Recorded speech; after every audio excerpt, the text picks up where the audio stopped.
Right now, in this exact moment, there is something here. There is an awareness sitting behind your eyes, listening to these words, recognizing the space around you. You've spent your entire life with this something. You call it I. You think of it as a passenger, a solid, bordered person who was born on a certain day, lives in a certain place, and is currently moving through a world made of other solid things. But if you look closer, that solidity starts to feel like a polite fiction. Consider this: almost every atom in your body right now is different from the ones you were born with. The matter has been swapped out piece by piece, like a ship being rebuilt while it's still at sea. If the material is gone, what exactly stayed? We like to think of ourselves as the lead actors in the story of the universe, but modern physics is starting to suggest that the universe isn't actually made of stuff at all. At the scale of the very small, the building blocks we expected to find, solid, tiny marbles of matter, simply aren't there.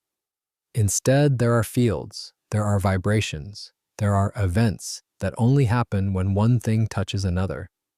The deeper we go, the more the things of the world dissolve into happenings. When we look at the edges of neuroscience and the relational nature of quantum mechanics, the old story of a dead material world starts to fall apart. It leads us to a question that is as unsettling as it is beautiful. What if consciousness isn't a late arrival guest in a material universe? What if consciousness is the field that the universe is actually made of? Let's see what happens when we stop trying to be a noun and start realizing we are the verb that makes the whole sentence possible. We grow up with a very specific, very comfortable intuition about how the world works. We're taught that the universe is essentially a giant set of Legos. Big things are made of smaller things, and if you just keep breaking those down, eventually you'll hit the bottom. You'll find the ultimate stuff, the hard, tiny, indivisible marbles that everything else is built upon. This model is incredibly seductive because it makes the world feel manageable. It tells us that reality is solid and that being is the default state of the universe. But as our instruments have gotten sharper, that floor has dropped out from under us. When physicists look at a particle, an electron for instance, they don't find a little ball of matter. In fact, they don't find a thing at all. What they find is a quantum field, a sort of invisible tension that spans the universe. What we call a particle is just a localized excitement of that field, like a wave in the ocean. The wave isn't a separate object moving through the water, it's just something the water is doing in that spot. But it gets stranger. According to relational quantum mechanics, these events don't even have definite properties on their own. An electron doesn't have a fixed position or a specific velocity until it interacts with something else. It's as if the universe is refusing to commit to being real until it's forced to in a relationship. Think about what that implies. If the properties of the smallest bits of reality only exist between things and not within them, then the entire idea of an independent object is a macro-scale illusion. We look at a chair or a mountain and see a solid, independent noun. But physics is whispering that if you zoom in far enough, the nouns vanish. You're left with a web of interactions where nothing has an intrinsic nature of its own. This is what's known as a relational ontology. It suggests that the knot is not separate from the string. We've spent centuries looking for the building blocks of reality, only to discover that the building blocks are actually just meetings. So if the foundation of the world isn't made of things, but of happenings, if solidity is just a trick of perspective, where does that leave you? We like to think of ourselves as the ultimate things, the observer standing on the solid ground of our own identity. But if the atoms that make you up are just knots in a field, then what are you?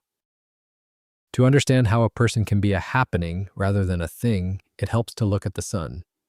We tend to think of the sun as a static golden ball hanging in the void, but that's not what it is. The sun is a violent, ongoing negotiation.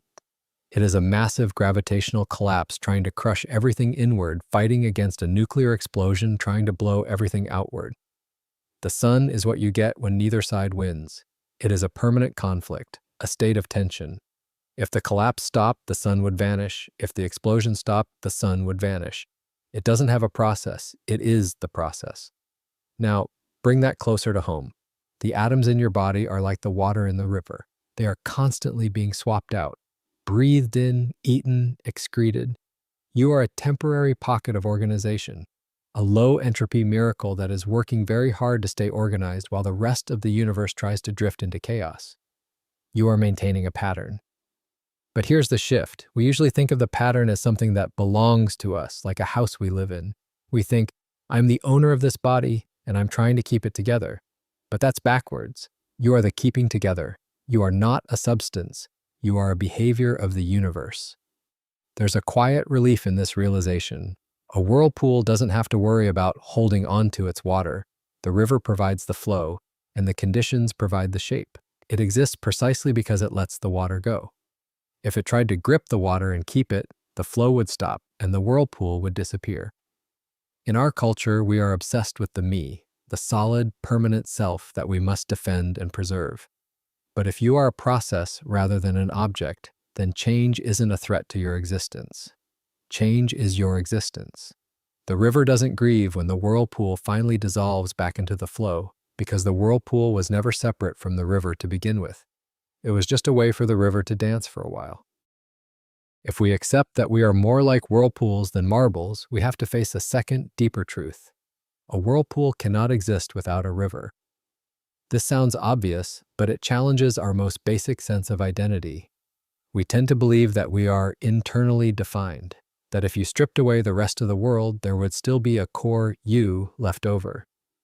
But look at how reality actually works. Think about the relationship between a mother and a child. We often think of them as two separate people who entered into a relationship. But philosophically, that's impossible. A woman does not become a mother and then have a child. The identity of mother and the identity of child emerge at the exact same moment. They define each other. Neither is prior, neither can exist without the other. They are two ends of a single event. This isn't just a quirk of language, it's the structure of the universe. North has no meaning without south. Inside has no meaning without outside. These aren't just opposites, they are partners in existence. Even the physical world refuses to be lonely. Think of the classic image of Einstein's space-time, a heavy ball sitting on a rubber sheet, curving it with its weight. It's a helpful image, but it's slightly wrong because it implies the sheet was there first and the ball was placed on top of it. In reality, matter and space-time are a single, continuous phenomenon.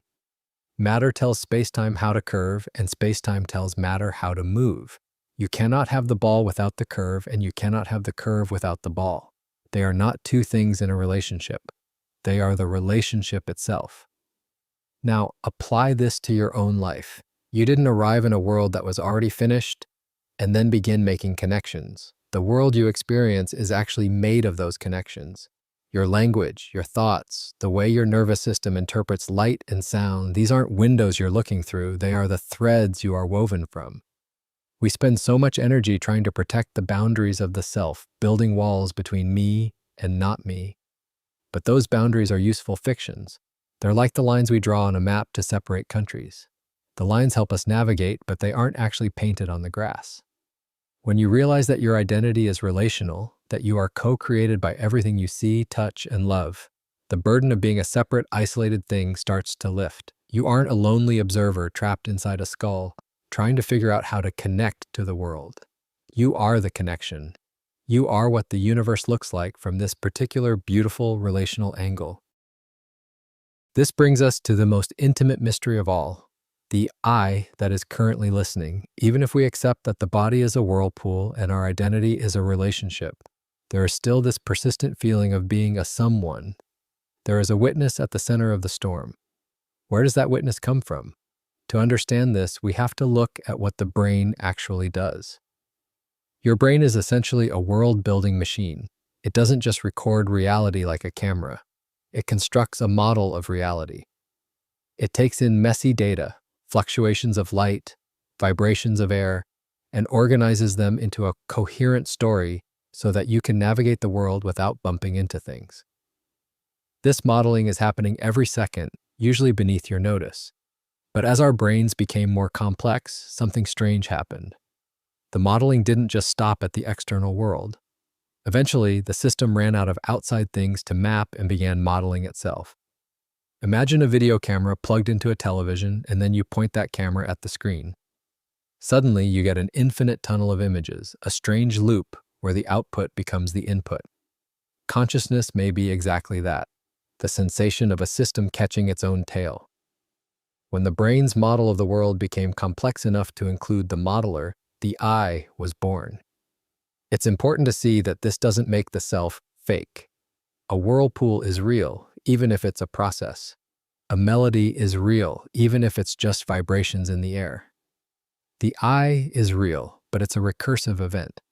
It's what it feels like from the inside when the universe begins to look at itself. This is the core paradox we started with. It's the reason why, when you sit in silence and try to find yourself, it seems to disappear. You look for the observer, but all you find are thoughts, sensations, and sounds. You can't find the I for the same reason you can't look directly into your own eyes without a mirror. You are not the object being looked for, you are the act of looking. We often feel like we are a small thing inside a large universe, but the strange loop suggests something much more profound. You are not a separate entity that has consciousness. You are a location where the universe has become conscious of itself. Through your eyes, the stars are seeing themselves. Through your mind, the laws of physics are beginning to understand their own dance. You aren't a thing in the universe that became aware. You are the awareness of the universe, happening here as you. The search was never separate from what was being searched for. You are the loop, the looking, and the light, all at once. We spend our lives drawing lines in the sand.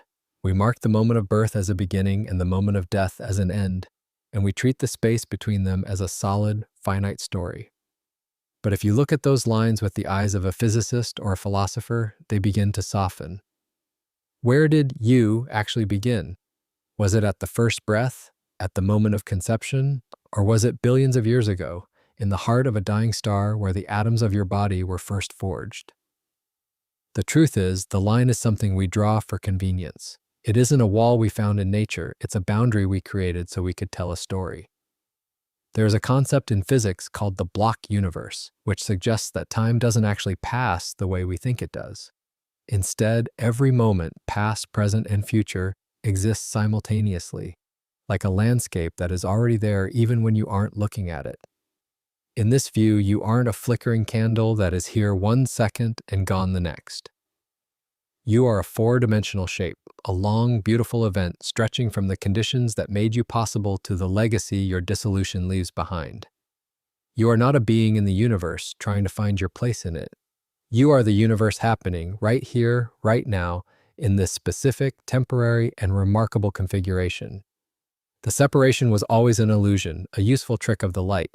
You don't need to hold yourself together quite so tightly anymore. You don't need to defend a border that was never truly there.